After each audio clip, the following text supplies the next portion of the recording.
Bismillahirrahmanirrahim. Assalamualaikum warahmatullahi wabarakatuh. Apa kabar semuanya? Ya, alhamdulillah, semoga selalu dalam keadaan sehat ya. Dan pastinya selalu semangat untuk belajar di rumah.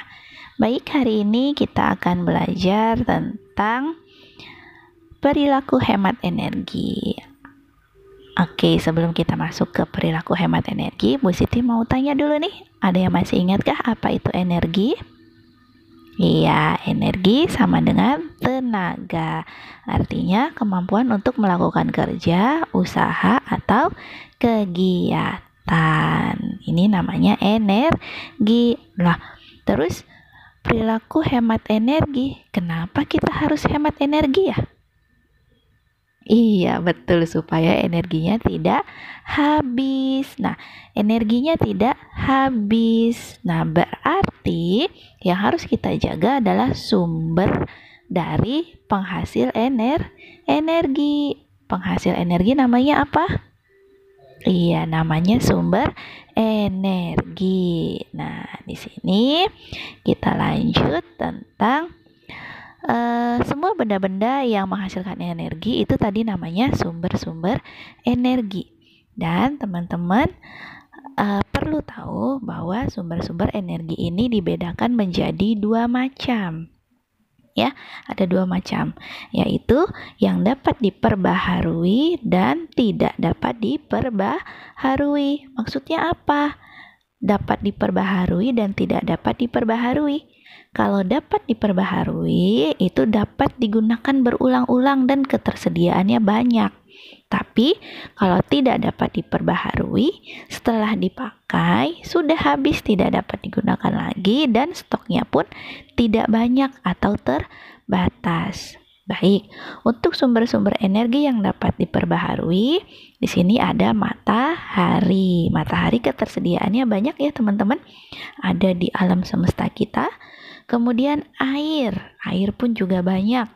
Kemudian udara atau angin, sama ini juga banyak. Dan makanan juga banyak. Nah, ini adalah contoh-contoh sumber-sumber energi yang dapat diperbaharui, ketersediaannya banyak di alam kita. Kemudian untuk yang tidak dapat diperbaharui, contohnya ada minyak bumi, kemudian batu bara, dan gas bumi.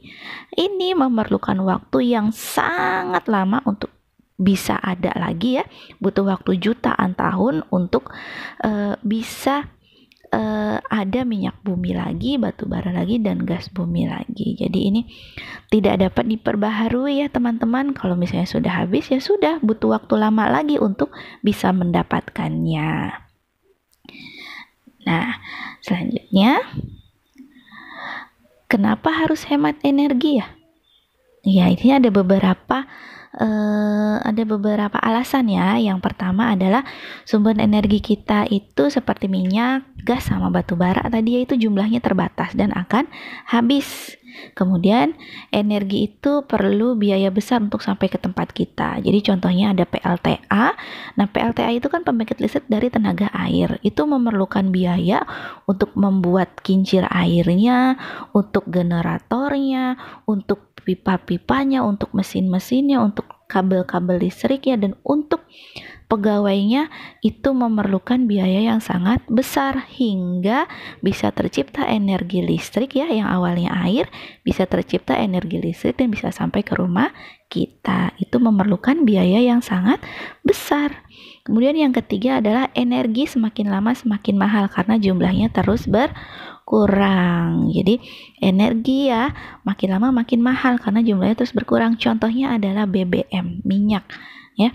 Dulu harga bensin itu sekitar 5.000. Sekarang harga bensin yang premium itu sudah berapa sekarang? 8.000 atau 9.000 ya. Nah, karena jumlahnya kan terus berkurang, jadi harganya semakin mahal.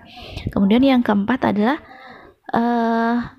masih banyak teman dan saudara kita yang belum menikmati energi. Jadi ada beberapa tempat di Indonesia ya, itu ada yang belum mendapatkan energi, terutama listrik. Jadi di sana masih pakai lampu minyak mungkin, atau misalnya pakai bahkan tidak ada penerangan sama sekali, jadi masih banyak yang belum bisa menikmati energi ya. Kemudian yang kelima adalah hemat energi. Ini juga berarti mengurangi pencemaran lingkungan. Contohnya BBM, bahan bakar minyak itu menghasilkan polusi udara yang sangat besar ya. Dan kalau misalnya kita sering menggunakan kendaraan bermotor kita, lama-lama akan polusi atau gas itu akan semakin banyak dan akhirnya dapat menimbulkan pencemaran udara untuk lingkungan kita. Seperti itu ya. Maka kenapa kita harus menghemat energi. Nah, air ini adalah sumber kehidupan bagi kita ya. Jadi tanpa air kita tidak bisa hidup. Ini contohnya untuk kita minum, untuk hewan-hewan ternak minum, kemudian untuk tumbuhan ini menggunakan air. Dan setiap hari itu membutuhkan kurang lebih sekitar 2 sampai 3 liter air ya untuk kebutuhan kita. Kalau misalnya kita kekurangan air, tubuh kita itu jadi lemas, tidak kuat untuk beraktivitas ya. Akhirnya kita selalu kelelahan dan inginnya tidur.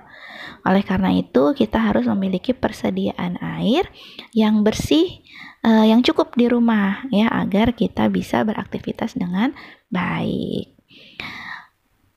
Agar air bersih selalu tersedia, maka kita harus menghemat penggunaan air di rumah, karena air itu sangat digunakan oleh seluruh makhluk hidup yang ada di bumi kita ya, termasuk kita sendiri membutuhkan air.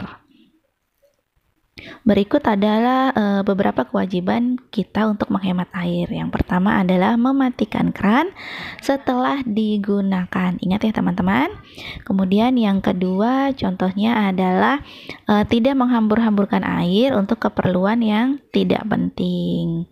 Kemudian yang ketiga contohnya menggunakan air cucian beras untuk menyiram tanaman. Jadi kalau teman-teman ada tugas atau orang tua kalian sedang mencuci beras, ingatkan air berasnya disimpan aja di wadah nanti buat nyiram tanaman ya. Kemudian kewajiban menghemat energi untuk kelestarian lingkungan kita. Jadi ayo kita sama-sama untuk menghemat energi ya.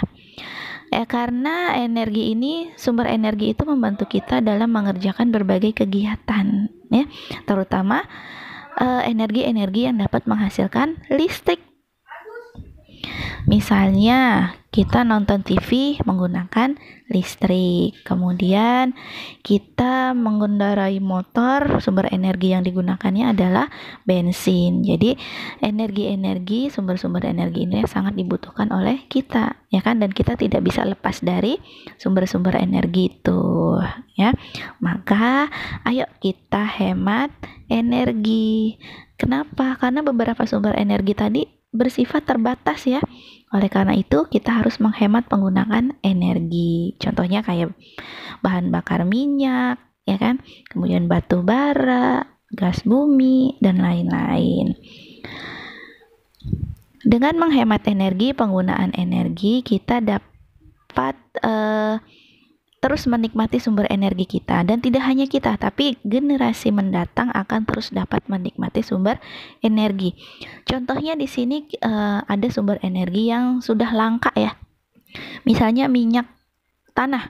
Dulu waktu zamannya orang tua Bu Siti masih menggunakan minyak tanah, tapi sekarang sudah langka. Sudah sangat sedikit sekali orang-orang yang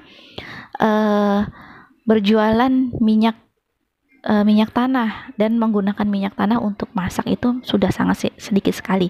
Sekarang untuk masak sudah banyak menggunakan kompor gas, bahkan ada yang menggunakan kompor listrik ya.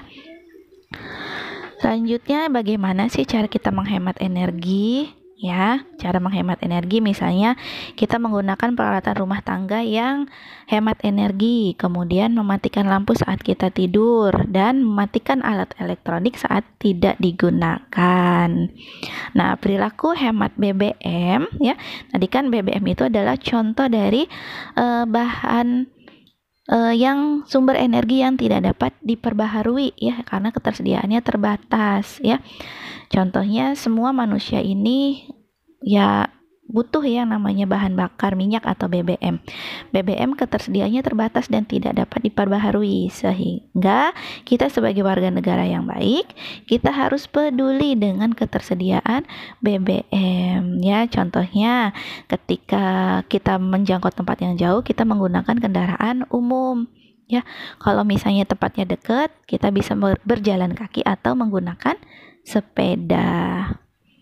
Kemudian hak yang diperoleh sama kita setelah melaksanakan kewajiban untuk menghemat energi itu ada banyak sekali ya teman-teman, dan teman-teman perlu ingat bahwa kewajiban dan hak ini harus dilaksanakan secara seimbang. Dengan melaksanakan kewajiban hemat energi, maka kita akan memperoleh hak untuk menggunakan energi dengan bijak. Jadi kewajiban harus didahulukan daripada hak. Kita tidak boleh menuntut hak setelah melaksanakan kewajiban kita ya. Jadi ingat teman-teman, kita harus melaksanakan kewajiban terlebih dahulu baru mendapatkan hak kita, dan kita boleh loh menuntut hak kita setelah melaksanakan kewajiban ya. Yang penting hak dan kewajibannya dilaksanakan secara seimbang. Nah, ini ada contoh hak yang diperoleh setelah melaksanakan kewajiban. Misalnya kita mendapatkan makanan dan minuman sebagai sumber energi. Jadi setelah misalnya kita tidak membuang-buang makanan, kan makanan kita jadi ada ya, jadi hemat, dan makanan itu bisa kita makan lagi sebagai sumber energi kita. Kemudian mendapatkan waktu untuk menggunakan lampu saat belajar ya kan, karena kita sudah menghemat energi listrik, jadi kita dapat menggunakannya lagi. Kemudian dapat menaiki kendaraan bermotor untuk menjangkau tempat-tempat yang jauh ya, ketika kita menghemat BBM. Jadi ketersediaannya masih banyak, kita bisa menggunakan kendaraan kita, tapi kalau ketersediaannya sedikit ya kita tidak dapat menggunakan kendaraan kita ya. Oke. Baik teman-teman, demikianlah yang dapat Bu Siti sampaikan hari ini tentang perilaku hemat energi. Semoga ilmunya bermanfaat dan kita semua dapat menghemat energi yang ada di sekitar kita dengan baik. Terima kasih banyak atas waktunya. Tetap semangat belajar di rumah, turuti perintah orang tua, dan sehat selalu. Wassalamualaikum warahmatullahi wabarakatuh.